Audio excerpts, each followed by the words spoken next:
శ్రీ ఆదివారాహి స్తోత్రం.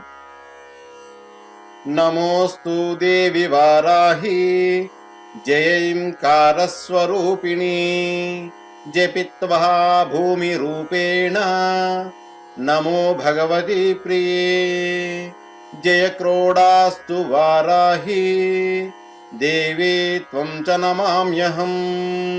జయ వారాహి విశ్వేశి ముఖ్య వారాహి తే నమః. ముఖ్య వారాహి వందే త్వాం అంధే అంధిని తే నమః. సర్వదుష్ట ప్రదుష్టానాం వాక్స్తంభనకరీ నమః. నమస్తంభిని స్తంభే త్వాం జృంభే జృంభిణి తే నమః. రుంధే రుంధిని వందే త్వాం నమో దేవేతు మోహిని. స్వభక్తానాం హి సర్వేషాం సర్వకామప్రదే నమః. బాహ్వోస్తంభకరీ వందే త్వాం జిహ్వాస్తంభకారిణి. స్తంభనం కురు శత్రూణాం కురు మే శత్రునాశనం. శీఘ్రం వశ్యం చ కురుతే యోగ్నౌ వాచాత్మికే నమః.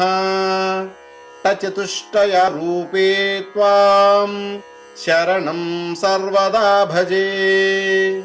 హోమాత్మకే ఫడ్రూపేణ జయ ఆద్యాననే శివే. దేహి మే సకలాన్ కామాన్ వారాహి జగదీశ్వరీ.